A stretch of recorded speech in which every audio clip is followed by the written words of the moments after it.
할렐루야. 우리 금요일 새벽입니다. 우리 기도함으로 하나님께 예배드리겠습니다. 거룩하신 하나님, 은혜와 사랑을 감사합니다. 간밤에도 하나님 은혜 날개 아래 평안한 잠을 주시고 또 이 하루 첫 시간 하나님께서 우리의 단잠을 깨우시고 하나님 앞에 나아가 예배하며 하루의 삶을 시작하게 하시니 참으로 감사합니다. 우리 영혼이 이 아침 깨어나는 아침이 되게 하옵소서. 잠자는 우리의 믿음이 다시 일어나는 시간이 되게 해 주시옵소서. 이때에 말씀하시는 하나님의 음성이 우리 심령 속에 들리는 아침이 되게 하옵소서. 우리의 예배를 하나님이 기뻐 받으시고 우리의 기도를 하나님이 들으시고 응답하옵소서. 예수님 이름으로 기도하옵나이다. 아멘. 찬송가 340장 어지러운 세상 중에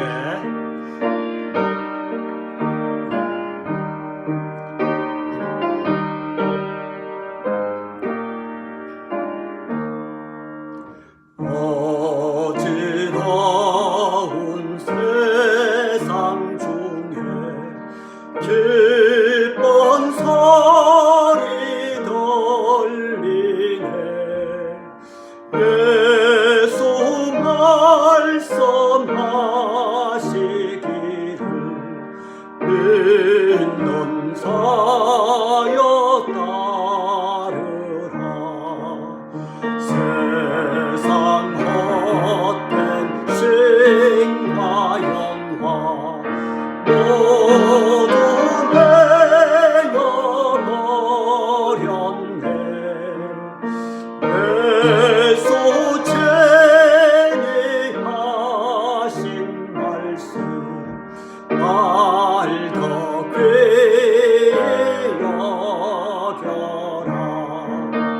기쁜 때나 슬픈 때나 바쁜 때나 덤날 때 예수 제니하신 말씀 날 더 귀히 여겨라. 주님 거신 은혜로서 구름 덮게 하시고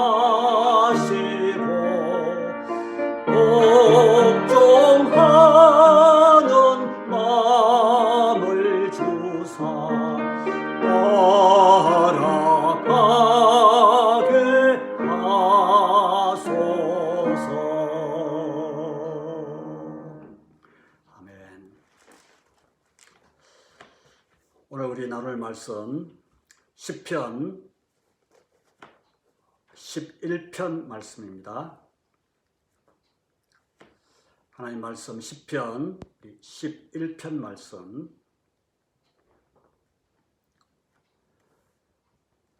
우리 1절로 7절 끝절까지 말씀 우리 다 같이 봉독하겠습니다.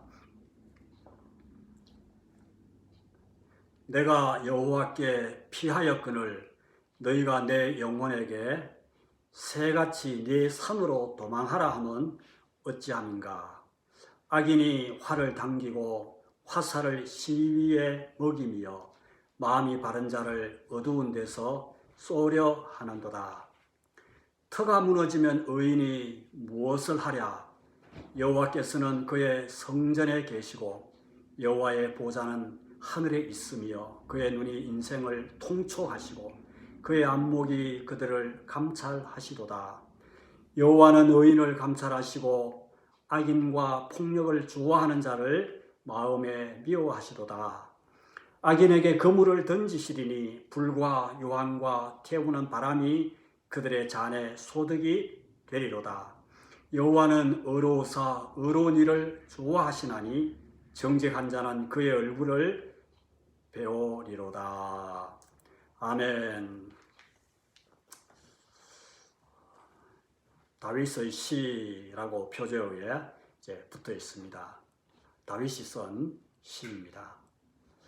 그러나 그가 구체적으로 어떤 상황 속에서 이 시를 썼다고라고는 밝히지 않습니다. 그렇지만은 지금 이 시를 우리가 읽어보면은 다윗은 자기 생명의 위협을 받는 아주 깊은 절박한 상황, 깊은 그런 수렁에 빠져 있으니 틀림이 없습니다. 2절 말씀을 보십시다. 악인이 활을 당기고 화살을 시위에 먹이며 마음이 바른 자를 어두운 데서 쏘려 하는도다. 이렇게 말하고 있습니다.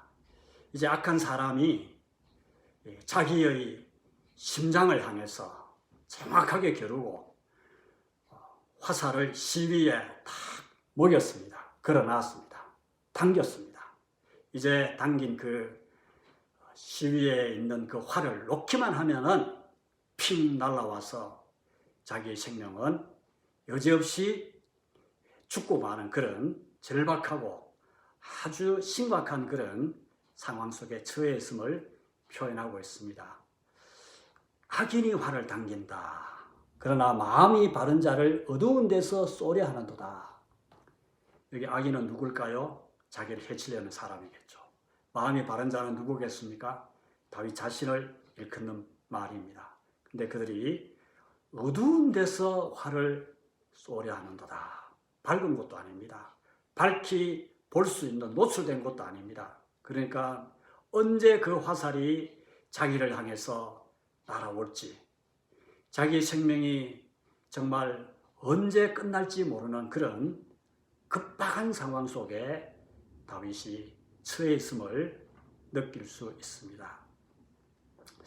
이런 상황을 우리가 생각해 볼 때에 아마도 자기를 그토록 해하고자 했던 그 사울에게서 쫓김을 당하고 있었던 그때의 상황으로 여겨집니다.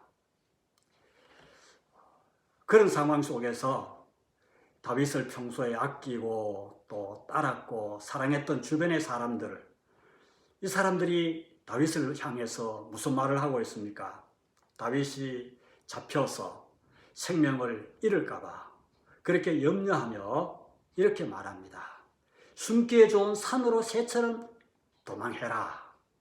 사울의 진노를 피해서 살아나라. 라고 그렇게 말하고 있습니다. 그것이 바로 1절의 말씀이죠. 내가 여호와께 피하였거늘 너희가 내 영혼에게 새같이 내 산으로 도망하라 하면 어찌함인가 이렇게 말하고 있습니다. 그러나 다윗은 이런 권고를 일축해 버리고 여호와께서 자기의 가장 안전한 피난처임을 굳게 믿고 나의 이 믿음의 결단을 나는 결코 빼앗기지 아니하리라. 나는 결코 내 마음이 흔들리지 아니하리라 라고 고백하고 있습니다. 내가 여호와께 피하였거늘 나는 이미 내 마음속에 여호와께 피하였다. 내 마음은 이미 작정되었다 라고 다윗은 말합니다. 그런데 다윗의 주변의 사람들은 다윗에게 말하기를 새같이 산으로 빨리 날아가서 도망하라 이렇게 말하고 있습니다. 그래야 안전하다는 것이죠. 왜 산으로 도망하라 했겠어요? 여기 산은 무엇을 뜻하고 있겠습니까? 이스라엘은 산이 그렇게 높은 곳이 없습니다. 그래도 이런 구름 같은 이런 산에 올라가면은 그 평원이 잘 보입니다. 그러니까 높은 곳에 가면은 악인이 어디에 있는지, 어디에서 숨어서 활을 쏘고 있는지 그렇게 잘 악인의 그 동향을 잘 살필 수 있다는 것이죠. 그리고 산에 들어가면 그래도 평지보다는 숨을 곳이 많습니다. 합당한 이야기입니다. 그것이 올바른 타당한 판단일 수 있습니다. 현명하여 숨을 곳을 찾는 것이 이런 어려운 상황을 당한 사람에게는 피해야 할 것이 맞습니다. 그런데 다윗은 뭐라고 말합니까? 어찌 너희들이 내 영혼에게 새같이 산으로 도망하라 이렇게 말하느냐라는 것이죠. 빨리빨리 새처럼 날아가가지고 조금만 늦어도 이제는 죽고 말 거니까 빨리빨리 서둘러가지고 펄펄 날라서 안전한 곳으로 피하라 라고 이렇게 말하고 있죠.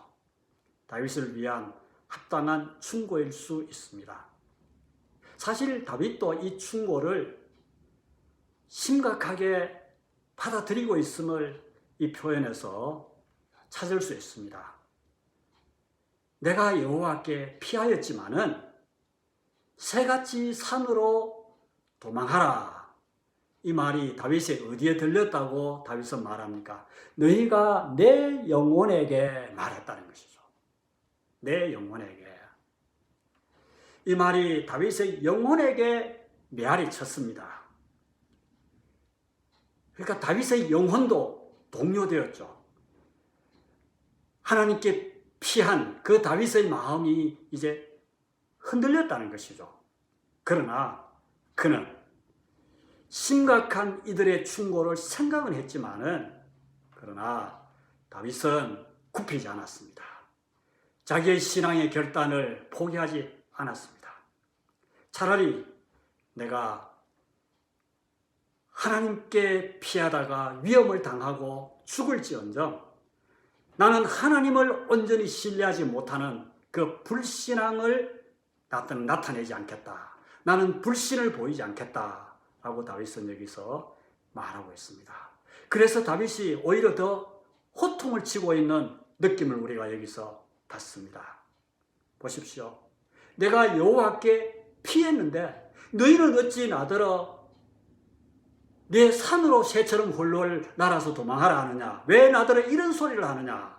새같이 산으로 도망하라고 말하면 어찌하느냐? 라는 그런 다윗의 대꾸이죠.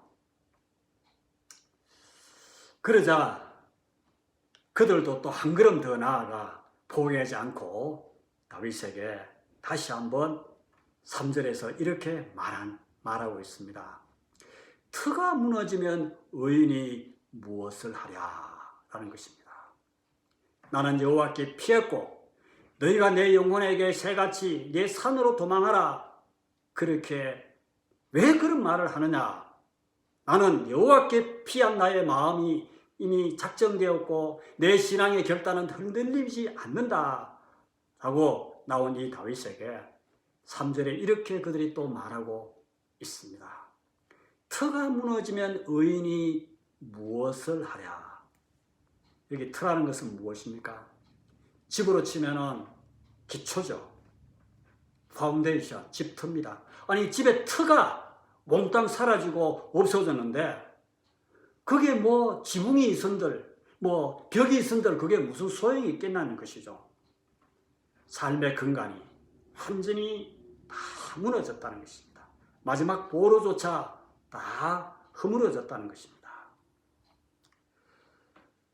이것은 어쩌면 사울의 그 불의한 통치하에서 하나님의 공의나 율법이나 이런 것이 이미 다 사라진 때라는 것이죠. 그런 판국에 오직 다윗 너만이 하나님만을 신뢰하고 하나님의 공의만을 내세우며 하나님께 피하고 하나님을 믿겠다니 그것이 지금 될 일이냐는 것입니다.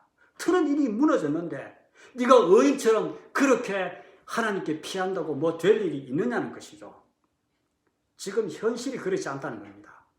지금 현 상황을 잘 판단해 보라는 것입니다. 기초가 송두리째 무너진 이 상황 속에 의롭다는 것이 무슨 별 볼 일이 있느냐라는 그들의 말입니다. 사실 그렇죠. 사울은 왕입니다. 왕이 일개 한 신하를 죽이는 거 그거 그렇게 어렵지 않습니다. 그리고 사울을 얼마나 쫓아다녔어. 사울이 다윗을 죽이려고 얼마나 많은 군대를 동원해서 그를 죽이기 위해서 쫓아다녔습니까? 10년이 넘도록 쫓아다녔습니다. 이런 상황 속에서 하나님께 네가 피한다고 되겠느냐? 내 목숨이 살아남을 수 있겠느냐? 그러니까 너도 장군이지 않느냐? 또 너 주변에 우리와 같은 사람도 있지 않느냐? 너를 도울 수 있는 사람들이 많이 있으니까 너도 무엇인가 다른 방도를 취해 보라는 겁니다. 뭐 쿠데타를 일으키든지 혁명을 일으키든지 한번 대항하면은 너도 사울쯤은 이길 수 있지 않겠느냐? 이미 하나님께서 기름 부어 세운 왕이 될 그런 사람이 아니냐는 것이죠. 합당한 이야기죠.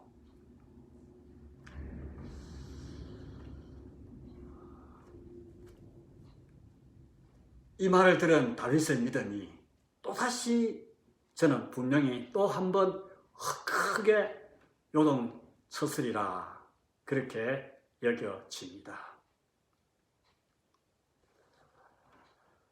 한경직 목사님이 이제 살아생전에 마지막으로 그 여생을 남한산성에서 그렇게 보내셨습니다. 그럴 때에 당시 한국에 기라성 같은 여러 목사님들이 몇 분 한경직 목사님을 이렇게 찾아가서 위로도 하고 그렇게 방문한 적이 있었습니다.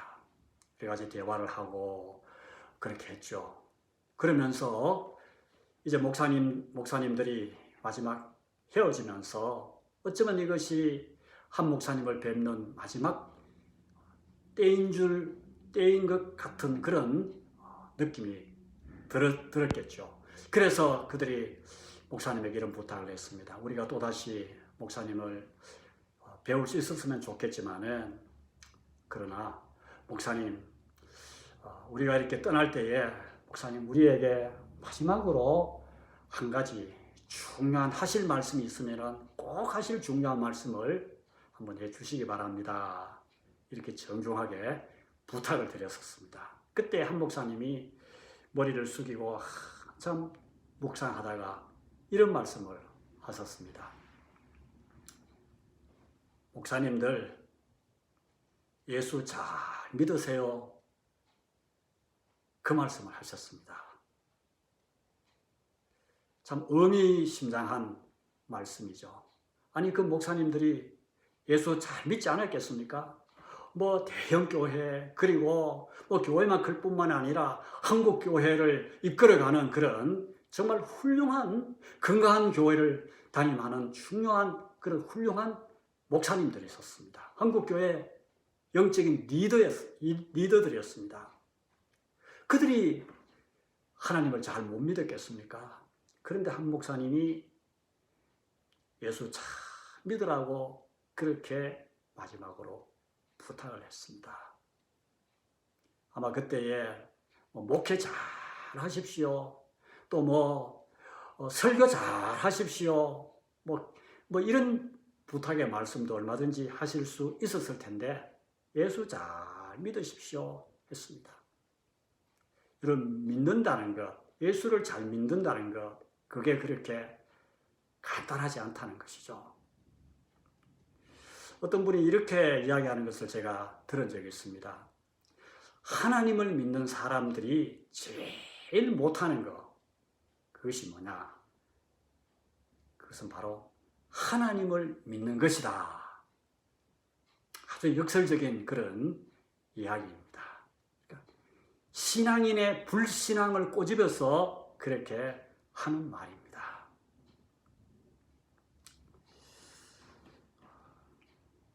어떤 사람이 목사님에게 찾아와서 이렇게 질문을 했다고 합니다. 어떻게 믿는 것이 잘 믿는 것입니까? 물었을 때 그 목사님이 말씀하시기를 물에 빠지듯 풍덩 믿으시오. 그렇게 말씀을 하셨답니다. 그렇죠.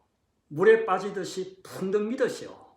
그것은 정말로 온전히 정말로 전적으로 믿으라는 것이죠. 믿음이라는 것은 단 1%의 불신앙도 섞여 있어서는 안 된다는 것이죠. 순도 100%의 정금과 같은 것이 믿음이라는 것입니다. 그것이 바로 물에 빠지다 그냥 풍덩 전적으로 신뢰하고 의지하고 믿으라는 말씀 아니겠습니까? 예수님께서 제자들의 믿음을 책망하시면서 이렇게 말씀하신 적이 있었습니다. 너희가 겨자씨만한 믿음이 있을지라도 이 산들어 저 바다에 던지거라 하여도 그대로 될 것이요. 그런 말씀을 하셨습니다. 너희가 하지 못할 일이 없을 것이다 라고 말씀하셨습니다. 겨자씨 하나만한 믿음, 그것은 무엇입니까? 겨자씨는 씨 중에서 가장 작은 씨 아니겠습니까? 그것은 어떤 믿음의 크기를 말씀하시는 것이 아니죠. 믿음의 양이나 크기가 아니라 겨자씨는 진짜 순전한 겨자씨죠. 그럴 때에 순전한 겨자씨의 믿음이 있을 때에 그 믿음이 자라서 큰 나무가 되고 그리고 새들이 날아와 깃들고 많은 사람들에게 안식과 평안을 주는 그런 변화시키는 그런 믿음의 사람이 된다는 말씀 아니겠습니까?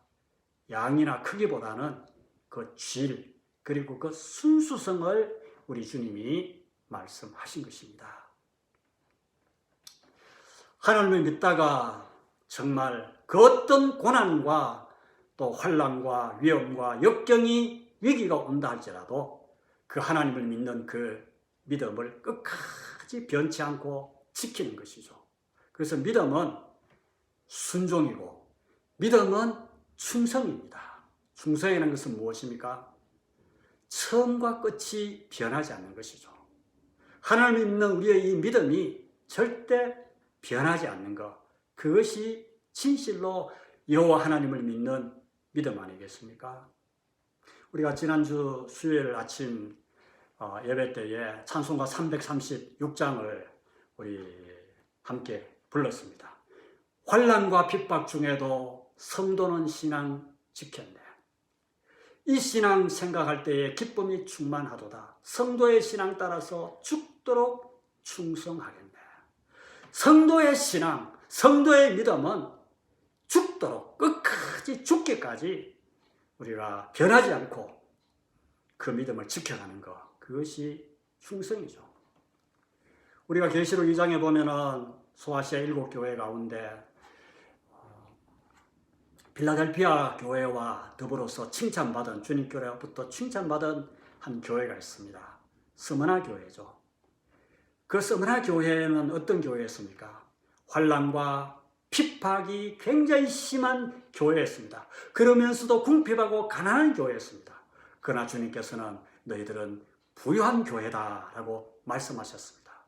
그 어떤 고난을 두려워하지 않았습니다. 배반하지 않았습니다. 믿음이 흔들리지 않았습니다. 그럴 때 주님께서 그 교회를 칭찬하시면서 네가 죽도록 충성하라. 그리하면 내가 생명의 면류관을 네게 주리라. 성경에 면류관이 많이 나오죠. 의의 면류관, 자락의 면류관, 기쁨의 면류관, 뭐 여러 가지 많은 면류관들이 나오지만은 가장 귀한 면류관이 생명의 면류관 아닙니까? 이 스무나 교회는 바로 이 생명의 면류관을 취한 교회. 그래서 이 폴리갑과 같은 그런 순교자를 낸 교회였습니다. 주님으로부터 충성으로 말미암아 그 환난과 고난과 궁핍한 가운데서도 처음과 끝이 변하지 않는 죽도록 충성한 교회, 생명의 면류관을 얻은 교회였습니다. 이 스무나 교회에 나타난 주님의 모습도 그런 모습으로 나타났었습니다. 처음이요 마지막이신 주님, 죽었다가 다시 살아나신 그 주님이 나타나셔서 말씀하신 교회였습니다. 정말 충성했던 교회였죠. 우리를 사랑하셔서 택하시고 구원하신 우리 주님은 한 번도 나를 배반하지 않으셨습니다. 절대로 나를 버리지 아니하셨습니다. 포기한 적이 없었습니다. 끝까지 나를 책임져 주시고 지키시고 인도하시는 우리의 주님이십니다. 그 사랑은 절대적이고 영원한 것입니다. 우리가 그 놀라운 하나님의 은혜와 사랑을 진실로 믿고 지금도 또 받고 있다면 우리에게 있어서도 하나님을 향한 그 사랑과 믿음은 결코 변할 수 없는 것입니다. 우리는 변하지 않아야 하는 것이죠. 그것이 성도의 사랑이고 우리가 지켜야 할 성도의 믿음입니다. 이 신앙 생각할 때에 기쁨이 충만하도다. 우리도 고난받으면 죽어도 영광 되겠네. 주님의 일을 하다가 오히려 고난과 핍박이 올 때에 우리는 더욱 기뻐하고 죽어도 영광 되겠네. 마땅히 이런 찬양을 주님 앞에 올려드리게 되는 것입니다. 우리 주기철 목사님이 신사참배를 거부하다가 믿음을 지키다가 순교하셨죠. 우리 손양호 목사님도 그 공산 사상에 끝까지 거부하다가 그분도 역시 순교하지 아니하셨습니까? 그분은 지금 천국에서 가장 빛나는 아름다운 영화로운 생명의 멸류관을 쓰고 계실 것입니다.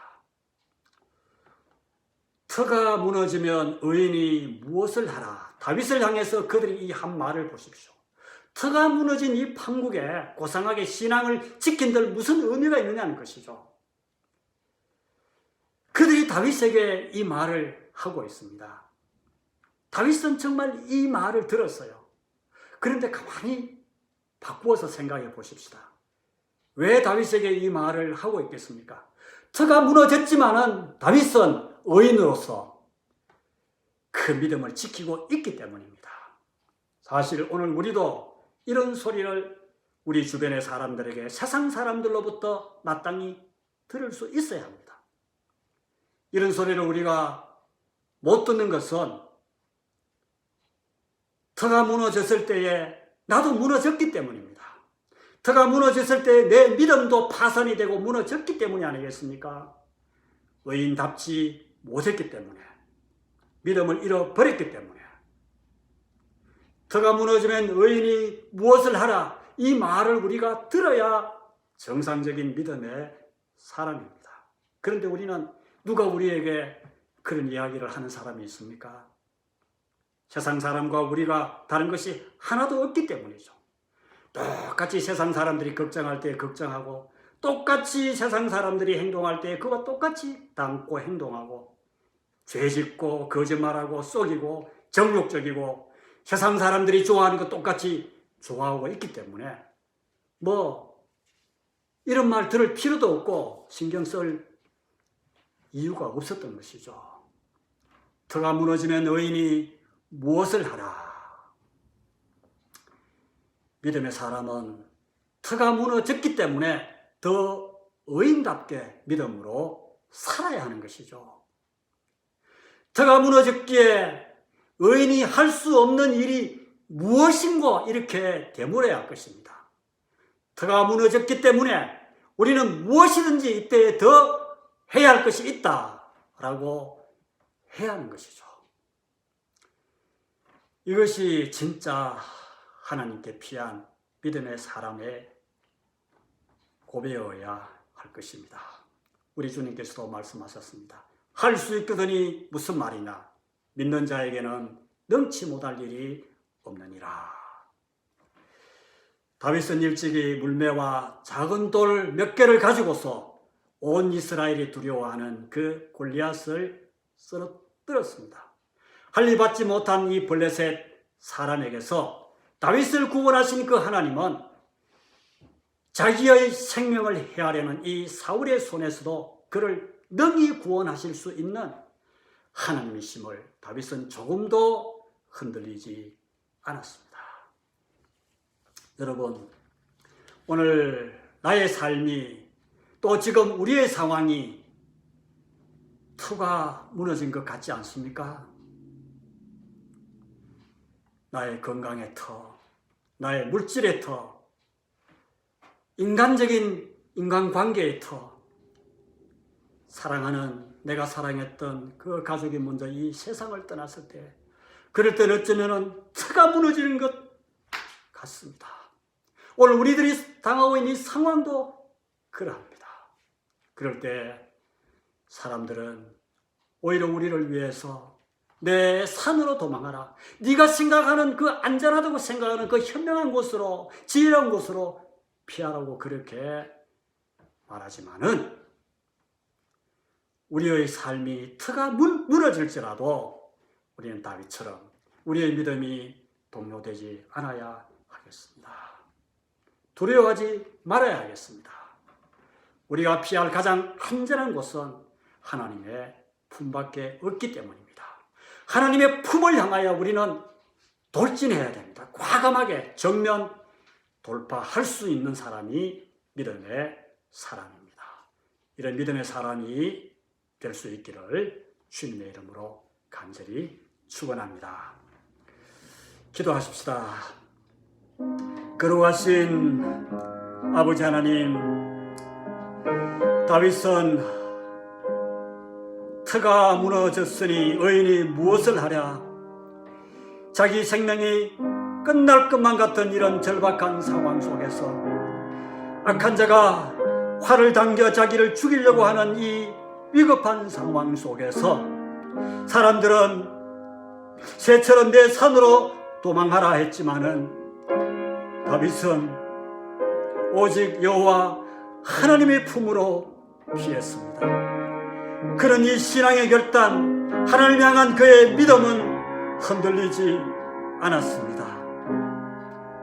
여전히 그와 함께 하신 그 하나님을 그는 끝까지 붙들었습니다. 하나님은 그의 반석이셨고 그의 피할 요새가 되셨고 바위가 되셨고 구원의 뿌리가 되셨고 산성이심을 그는 굳게 믿었습니다. 아버지 하나님, 오늘 우리에게도 이런 다윗이 가졌던 이런 믿음을 주시옵소서. 사람들은 이제 끝이다 하지만은 하나님 안에서 얼마든지 우리는 다시 시작할 수 있음을 믿게 하여 주시옵소서. 이제 나 아무것도 할 수 없다 하지만은 그리스도 예수 안에서 하지 못할 일이 무엇이 있겠습니까? 능치 못할 일은 하나도 없음을 믿습니다. 다윗처럼 기도로서 하나님께 나아가고 믿음으로 나아갈 수 있는 자들이 되게 해 주시옵소서. 하나님 향한 우리의 이 믿음을 변치 아니하도록 하나님께서 더욱 강하게 하시고 우리를 붙들어 주시고 우리를 사용해 주시옵소서. 거룩하신 예수님의 이름으로 간절히 기도하옵나이다. 아멘.